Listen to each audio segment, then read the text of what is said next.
오늘부터 우리 수요 예배 시간에 믿음에 대해서 함께 공부하면서 우리 자신의 믿음을 좀 돌아보려고 합니다.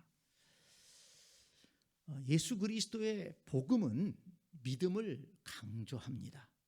우리가 예수님을 믿고 또 하나님을 아버지로 믿고 성령님을 믿고 우리 삼위일체 하나님을 믿기에 우리가 교회 나와서 예배드리고 또 말씀 듣고 이렇게 신앙생활을 하는 것입니다. 믿음이 참 중요하죠.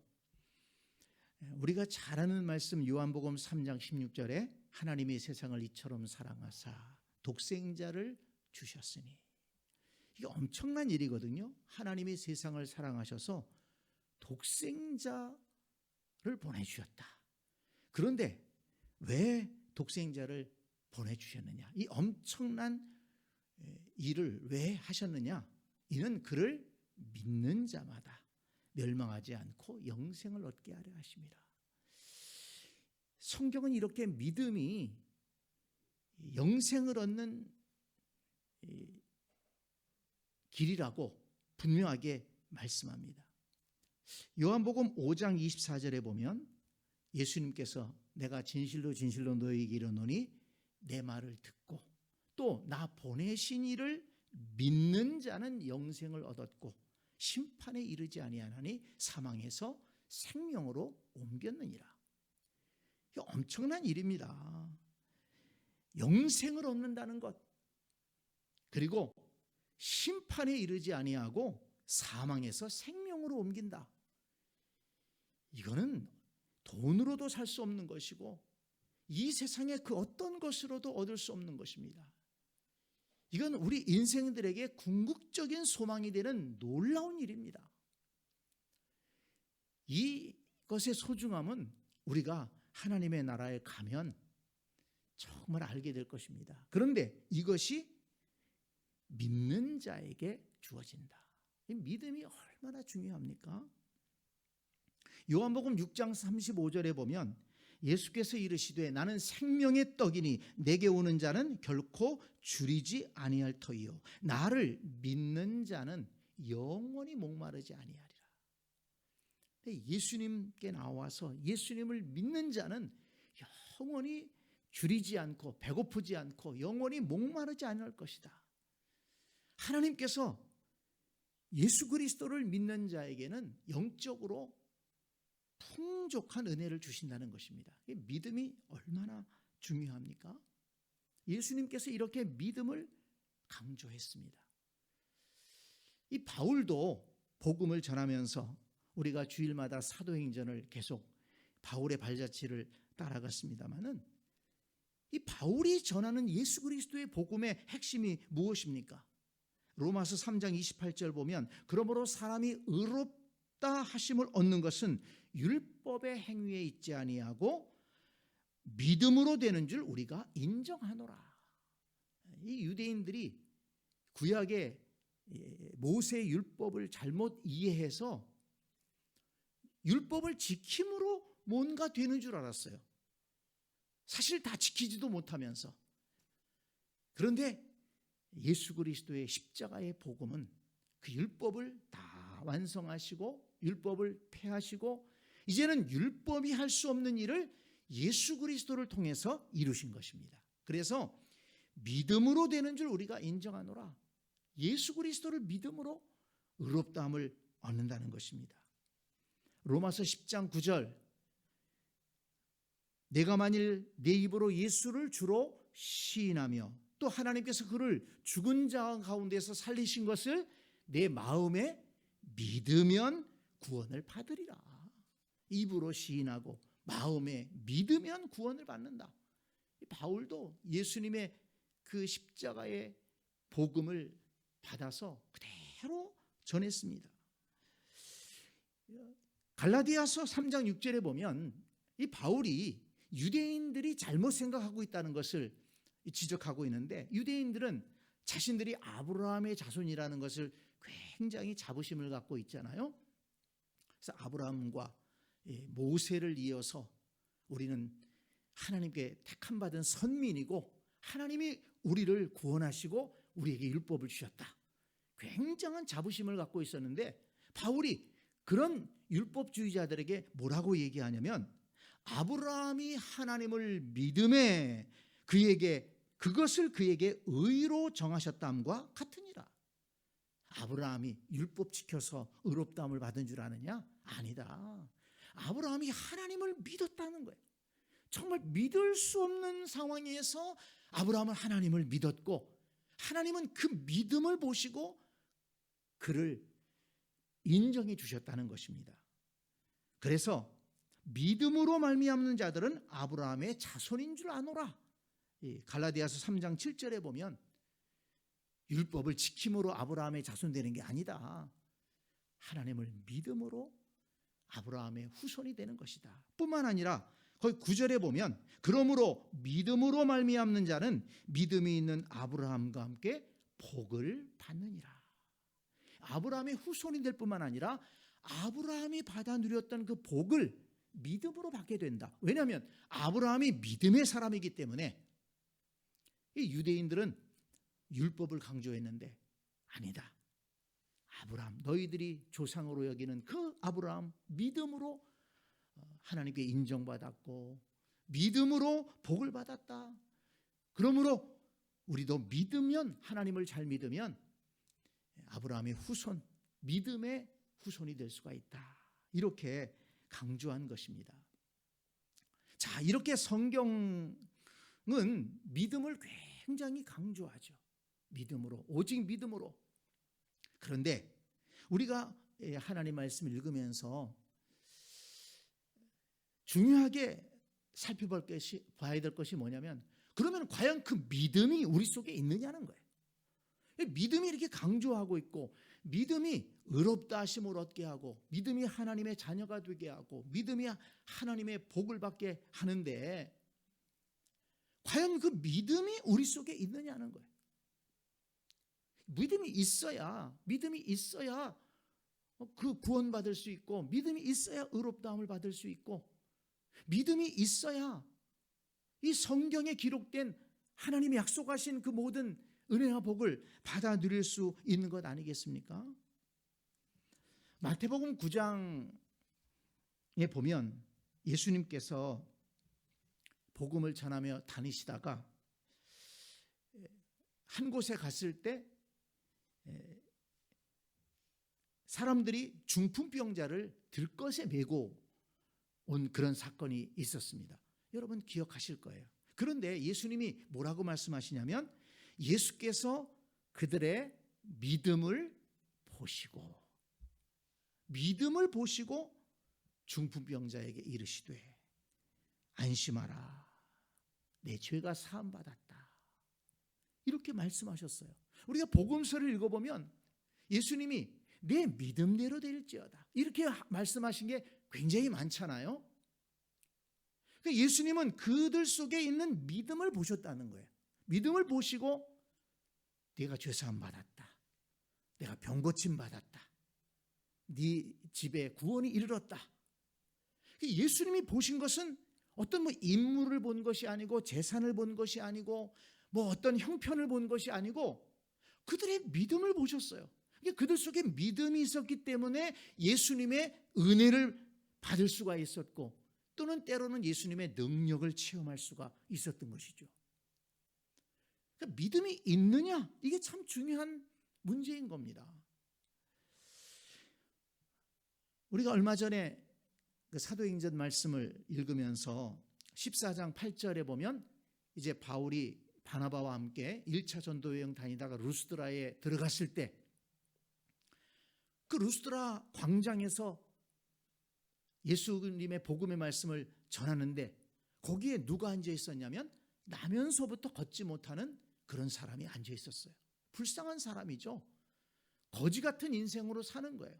그 당시에 그런 장애인들에게 무슨 어떤 복지가 있겠습니까? 그 당시에는 장애인들은 하나님께 저주받은 사람들이라고 그래서 아주 사람들이 멸시하고 그냥 매일같이 나와서 구걸해서 먹고 사는 그런 사람인데 이 바울이 그 광장에서 예수 그리스도의 복음을 막 전하니까 집중해서 듣는 거예요. 그래서 거기 말씀에 보면 바울이 주목하여 구원받을 만한 믿음이 그에게 있는 것을 보고, 구원받을 만한 믿음이 그 안진뱅이에게 있었다는 겁니다. 그에게 뭐가 있습니까? 건강이 있습니까? 돈이 있습니까? 뭐 세상에 명예가 있습니까? 사실 세상적으로 볼 때는 아무것도 없는 거예요. 그런데 그 심령에 구원받을 만한 믿음이 있는 것을 보고 사도 바울이 큰 소리로 외치지 않습니까? 일어나라. 그래서 그가 일어나 걷게 되지요. 그게 참 성경에서 이렇게 믿음을 강조하는데 과연 우리에게 구원받을 만한 믿음이 있는가?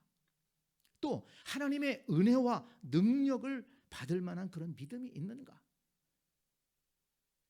성경은 이것에 대해서 계속 질문을 던집니다. 여러분, 목사님 믿으니까 나왔죠, 이렇게 말씀하시겠죠. 네, 저도 알고 있습니다. 그렇지만 과연 우리가 하나님께 인정받을 믿음인지, 정말 내 믿음은 온전한 믿음인지 돌아보고 확인해 볼 수 있어야 된다는 것입니다.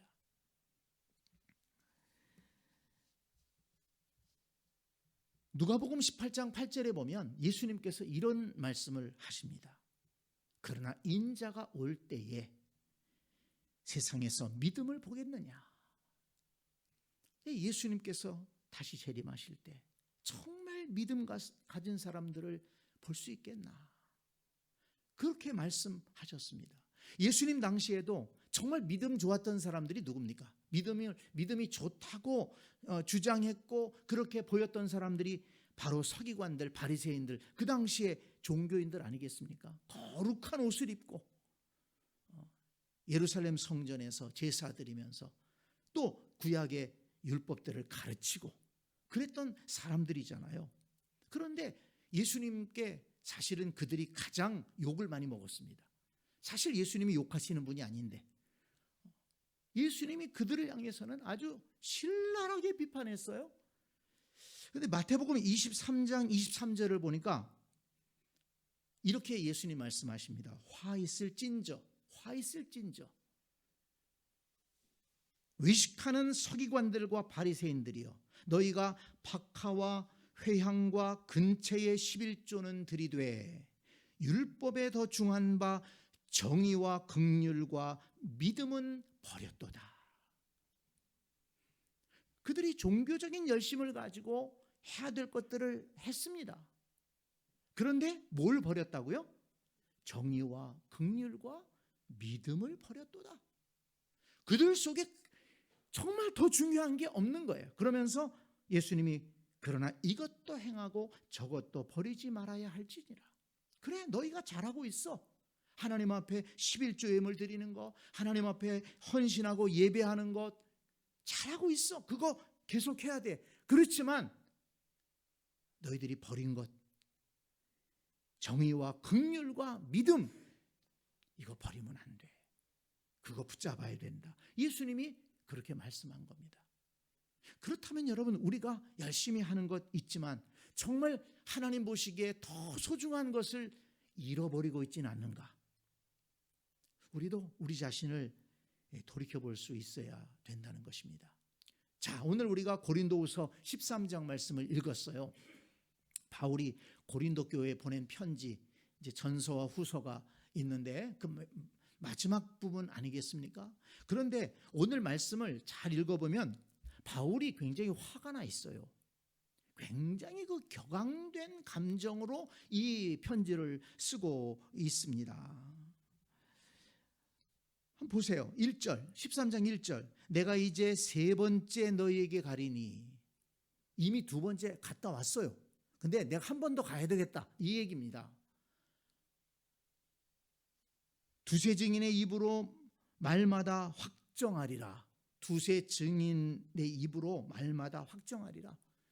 이제 가서 사람들 만나가지고 이를테면 삼자 대면시키겠다는 거예요. 그래서 너희들이 말하는 것 내가 따지겠다는 것입니다. 그리고 2절 마지막에 보세요. 내가 미리 말하노니 내가 다시 가면 용서하지 아니하리라. 굉장히 지금 바울 사도가 화가 나 있습니다. 왜 그렇게 화가 났느냐? 3절 보세요.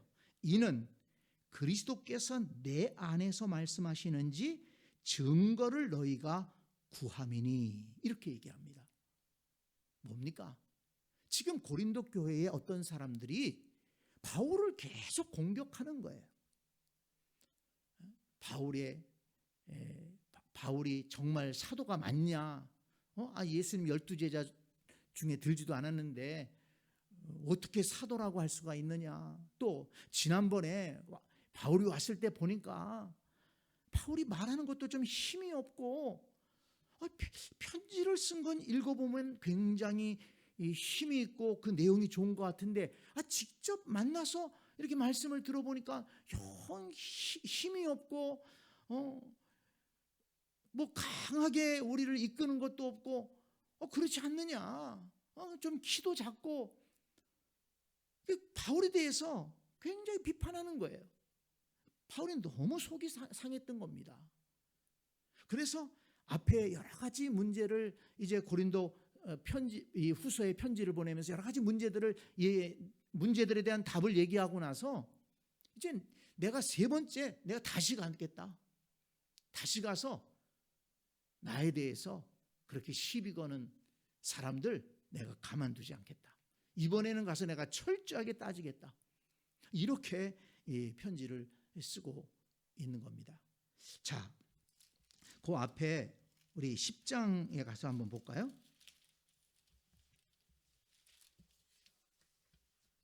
10장 7절. 고린도후서 10장 7절. 그리고 고린도 교회에 어떤 사람들이 바울에 대해서 시비를 자꾸 걸고 있는데 뭘 가지고 시비를 거는지 거기 나와 있습니다. 7절에 보면 너희는 외모만 보는도다. 외모만 보는도다. 그래요. 이 전승에 의하면 바울이 좀 키도 작고 또 이렇게 머리도 앞머리는 없고 거의 이렇게 머리가 없었다고 그래요. 거기다 또 고생은 얼마나 했습니까? 그러니까 피부는 까무잡잡하고 또 질병도 있었다고 그러잖아요. 외모가 영 자기들이 보기에 탐탁지 않은 거예요. 그리고 거기 10장 10절. 그들의 말이 그의 편지들은 무게가 있고 힘이 있으나 그의 몸으로 대할 때는 약하고 그 말도 시원하지 않다 하니. 바울이 건강 상태가 안 좋았는지 조용조용 얘기하고 또 온유함으로 얘기하고 사랑으로 얘기하니까 이 바울을 굉장히 이렇게 낮게 보는, 얕보는 그런 사람들이 있었다는 것입니다. 그런데 그런 것들을 자꾸 이렇게 얘기를 해가지고 다른 사람들의 믿음을 해치기 때문에 교회의 분위기를 해치고, 그렇잖아요. 바울이 그렇게 전도해서 그 교회를 세웠고 바울이 그 교회에 지금 떠나 있지만은 교회의 지도자인데 그렇게 교회 지도자를 비방하고 비판하고 그런 사람들이 있으면 그 교회가 온전할 수 있겠습니까? 바울은 지금 교회가 이렇게 혼란스럽다는 것에 너무 마음이 아파서 그 교회를 혼란시키는 그 사람들을 지금 가만두지 않겠다고, 내가 2번이나 갔었지만 내가 다시 가겠다, 이렇게 얘기를 한 것입니다. 그러면서 바울이 그들을 향해서, 바울을 지금 자꾸 시비 거는 사람들 향해서 얘기하는 게 뭐냐? 바로 5절 말씀입니다. 자, 13장 5절. 13장 5절. 너희는 믿음 안에 있는가? 너희 자신을 시험하고 너희 자신을 확증하라. 예수 그리스도께서 너희 안에 계신 줄을 너희가 스스로 알지 못하느냐? 그렇지 않으면 너희는 버림받은 자니라. 무슨 얘기인가 하면 그렇게 못된 짓을 하는 사람들, 나를 비판하기 전에 너희 자신의 믿음을 좀 돌아봐라. 다른 사람 믿음 왈가왈부하기 전에 너희가 믿음에 정말 잘 서 있는가, 너희 안에 그리스도께서 계시는가 한번 좀 돌이켜봐라. 이렇게 얘기를 하는 겁니다. 바꿔 말하면 바울은 이렇게 얘기하는 거예요. 너희 안에 정말 예수 그리스도가 계시다면 그렇게 할 수 없어. 정말 너희들이 믿음에 서 있다면, 교회를 생각한다면, 다른 연약한 성도들을 생각한다면 너희들 그렇게 할 수 없어. 너희들이 정말 믿음 안에 서 있는가, 너희 안에 정말 예수 그리스도가 계시는가 한번 확인해 봐라. 만약 그렇지 않다면 너희들은 버림받은 자다. 이렇게 말씀하고 있는 겁니다. 성도 여러분, 바울 시대만 그렇겠습니까? 오늘 우리 시대에도 이렇게 믿음 안에 있는 것처럼 보이지만 정말 믿음 안에 있는가?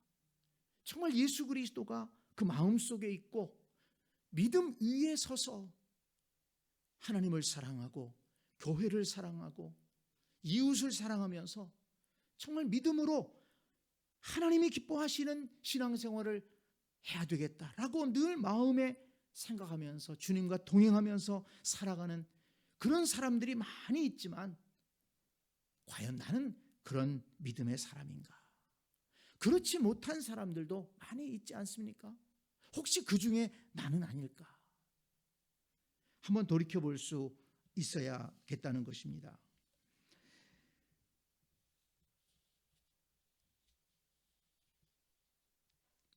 디모데전서 1장 19절에 보면 바울이 디모데에게 이렇게 보낸 편지 안에서도 그런 점들을 지적한 것이 있는데요. 디모데전서 1장 19절에 보면 믿음과 착한 양심을 가지라. 디모데에게, 디모데가 얼마나 신실한 사람입니까? 그런데 디모데에게 믿음과 착한 양심을 가지라. 어떤 이들은 이 양심을 버렸고 믿음에 관하여는 파선하였느니라. 어떤 이들, 지금 어떤 이들은 교회 안 나오는 어떤 사람들을 얘기하는 게 아니에요. 그래도 교회 나왔었고 예수님 믿는다고 했던 사람들인데 그들이 신앙의 양심을 버렸어. 그냥 세상 쫓아가면서 하나님 자녀로서는 해서는 안 된 일들을 행하고 그렇게 문제 일으키는 사람들이 있다는 거예요. 그래서 그 중에 후메네오와 알렉산더가 있으니, 후메네오라는 사람과 알렉산더라는 사람이 있는데 디모데가 다 알고 있는 거예요. 디모데가 목회하고 있던 그 교회에 그 사람들이 있었어요. 그런데 바울이 보니까 그들은 양심을 버렸고 믿음도 파선했다. 믿음도 없는 사람들이라는 거예요. 그런데 여전히 교회 와서 교회를 혼란스럽게 하고 그렇게 하나님 나라의 거침돌이 되고 있는 겁니다.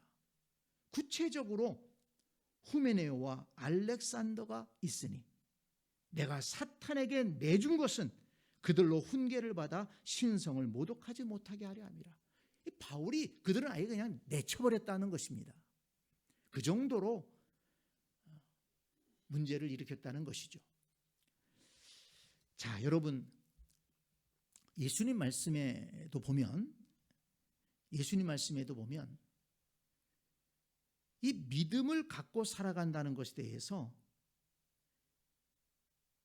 확인해 볼 필요성이 있다는 것을 예수님이 자주 말씀하셨습니다. 그런데 제가 이 말씀을 읽다 보니까 예수님께서 이렇게 특히 이런 말씀을 하셨는데 굉장히 사실은 이 말씀이 우리에게는 충격적인 말씀으로 다가옵니다. 자, 마태복음 7장을 한번 찾아보겠습니다. 마태복음 7장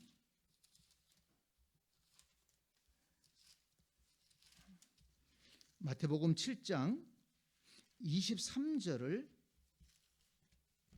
보겠습니다. 마태복음 7장 23절.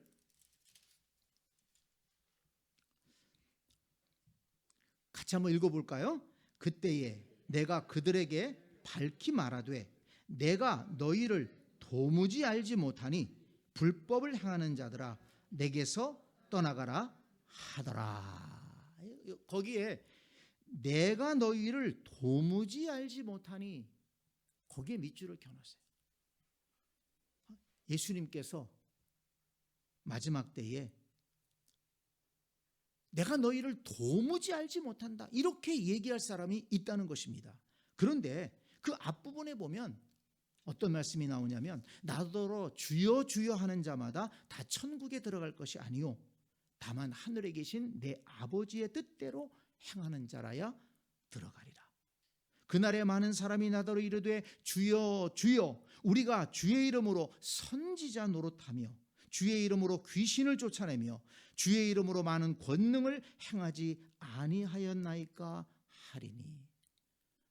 마지막 날에 사람들이 찾아와서 주님 주님 내가 주님의 이름으로 선지자 노릇했습니다. 귀신도 내어 쫓았습니다. 주의 이름으로 능력도 행했습니다. 그러는 거예요. 그런데 예수님 그들에게 뭐라고 말씀하십니까? 내가 너희를 도무지 알지 못한다. 이게 뭡니까 도대체? 그들은 예수님의 이름으로 뭔가 많이 했다고 하지만 그들 속에 진정한 믿음이 없었다. 굉장히 예수님이 극단적으로 지금 말씀하시는 거죠.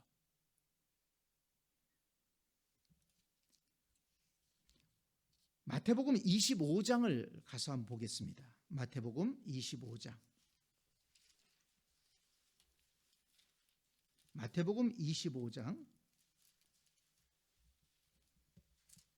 12절. 마태복음 25장 12절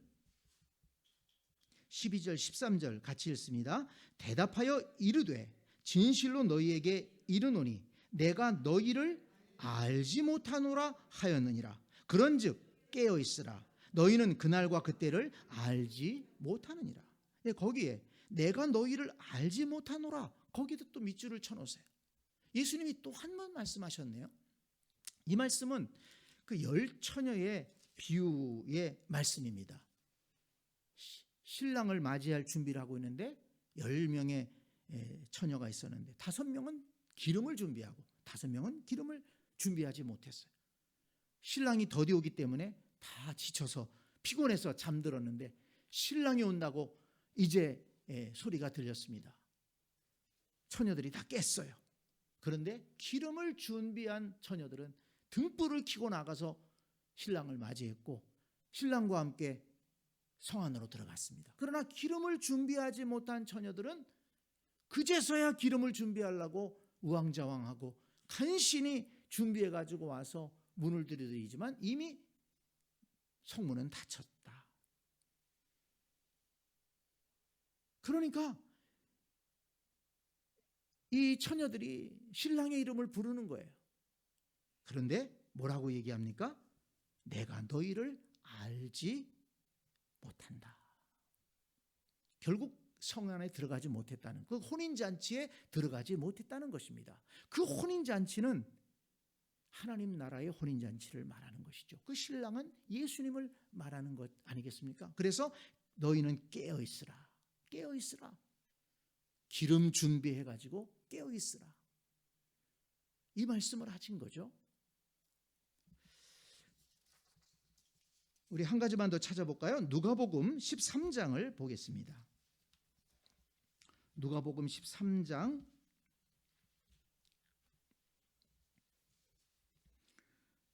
25절 말씀.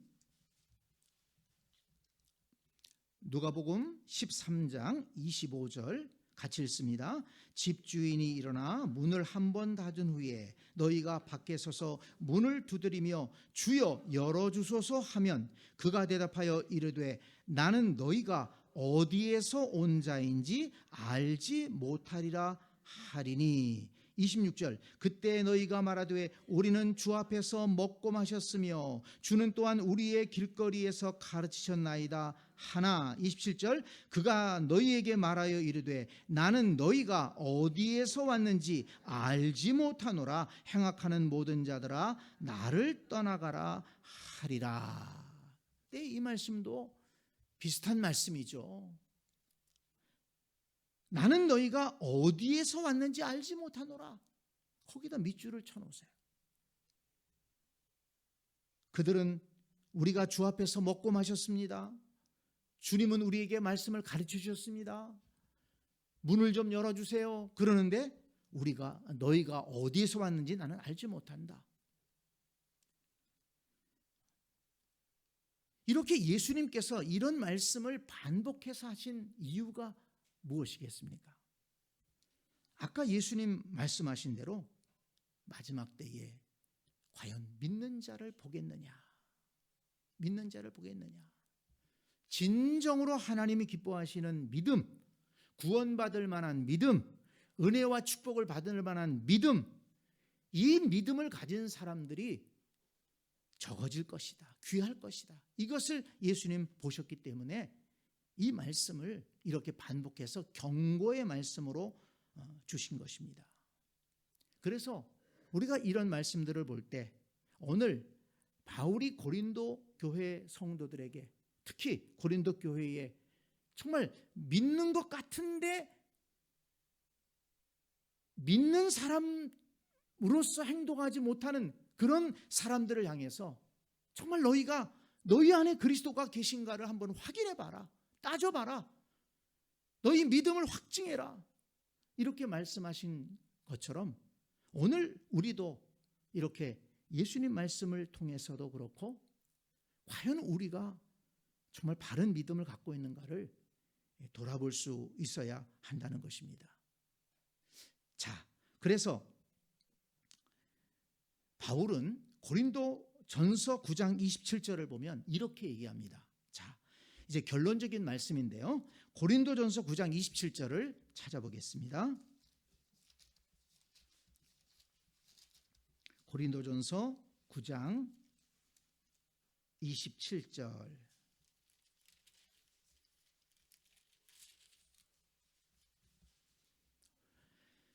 (274쪽입니다) 고린도전서 9장 27절 같이 읽습니다. 내가 내 몸을 처 복종하게 함은 내가 남에게 전파한 후에 자신이 도리어 버림을 당할까 두려워함이로다.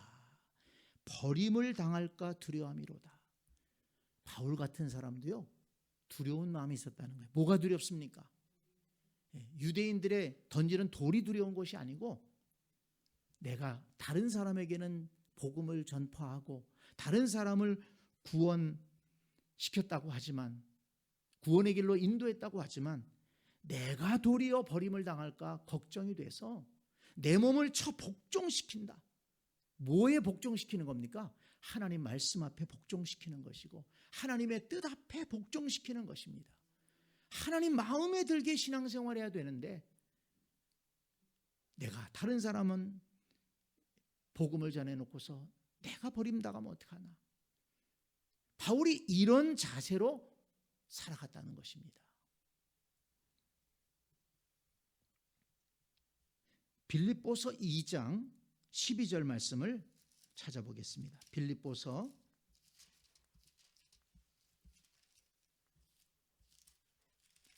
2장 12절. 바울은 빌립보 성도들에게 이렇게 말씀합니다. 빌립보 2장 12절 시작. 그러므로 나의 사랑하는 자들아 너희가 나 있을 때뿐 아니라 더욱 지금 나 없을 때에도 항상 복종하여 두렵고 떨림으로 너희 구원을 이루라. 두렵고 떨림으로 너희 구원을 이루라. 빌립보 교회 참 좋은 교회입니다. 그렇지만 바울이 지금 떠났다고 해서 바울이 없다고 지도자가 없다고 해서 함부로 살려고 하지 말고 하나님 말씀 앞에 복종하고 하나님의 뜻 뜻을 따라서 두렵고 떨림으로 너희 구원을 이루라. 두렵고 떨림으로 너희 구원을 이루라. 우리의 믿음을 이렇게 잘 지켜야 된다는 것을 말씀하고 있습니다. 하나님 앞에 두렵고 떨림으로 설 수 있는 그런 성도가 돼야 됩니다. 물론 하나님이 자비로우신 하나님이시고 은혜로우신 하나님이시고 참 좋으신 하나님이시지만, 그렇기 때문에 하나님이 좋으신 하나님이고 은혜로운 하나님이기 때문에 우리는 더 조심하고 하나님의 뜻을 받들어 섬기고 하나님이 기뻐하시는 신앙생활을 해야 된다는 것입니다. 두렵고 떨림으로 너희 구원을 이루라. 우리 하나만 더 찾아봅니다. 히브리서 10장. 히브리서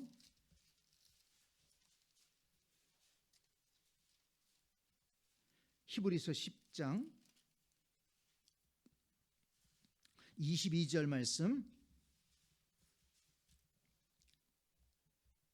히브리서 10장 22절 말씀 같이 읽습니다. 우리가 마음의 뿌림을 받아 악한 양심으로부터 벗어나고 몸은 맑은 물로 씻음을 받았으니 참 마음과 온전한 믿음으로 하나님께 나아가자. 아멘.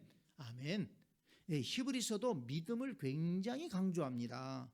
믿음을 굉장히 강조하는 성경 가운데 하나죠. 히브리서 11장 1절 보면 믿음은 바라는 것들의 실상이요 보지 못하는 것들의 증거다.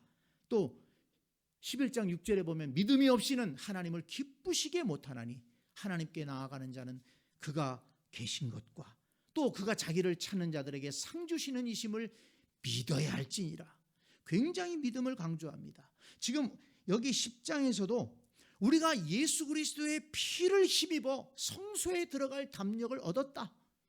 예수 그리스도의 피로 말미암아 우리가 죄 사함 받았다. 의롭게 되었다. 하나님 자녀 되었다. 그런데 그렇게 우리가 악한 양심으로부터 벗어나고 맑은 물로 우리의 이 더러운 몸과 영혼을 씻었으니 이제는 어떻게? 참 마음과 온전한 믿음으로 하나님께 나아가자. 한번 따라서 합니다. 참 마음과 온전한 믿음으로 하나님께 나아가자. 네, 온전한 믿음. 정말 하나님이 기뻐하실 수 있는 믿음. 온전한 믿음을 가져야 된다는 거예요. 그것이 우리의 신앙생활의 목표가 돼야 되고, 온전한 믿음을 갖기 위해 하나님 앞에 인정받을 수 있는 믿음. 예수님이 보시고 내 믿음대로 될지어다. 예수님 보시고 그 믿음을 보시고 고쳐주시고 그 믿음을 보시고 구원해 주신 것처럼 우리의 심령 속에는 믿음을 보실 때 정말 내 믿음이 귀하구나. 내 믿음대로 될 것이다. 내 믿음대로 구원받을 것이다. 내 믿음대로 일어나라. 주님이 우리를 보실 때에도 정말 우리의 믿음이 구원받을 만한 믿음인지, 은혜 받을 만한 믿음인지, 하나님을 기쁘시게 하는 믿음인지, 우리 자신의 믿음을 돌이켜봐야 되겠다는 것입니다. 그래서 이제 오늘부터 시작을 해서 수요일마다 믿음에 대해서 이제 성경을 통해서 공부하면서 우리의 믿음을 정말 이 히브리서에 있는 말씀처럼 온전한 믿음으로 하나님께 나아가자. 우리가 믿음을 잘 세워서 온전한 믿음으로 하나님께 나아가 하나님을 기쁘시게 하고 또 하나님이 주시는 은혜와 복을 받아 누리는 우리 모두가 될 수 있기를 간절히 축원합니다. 아멘.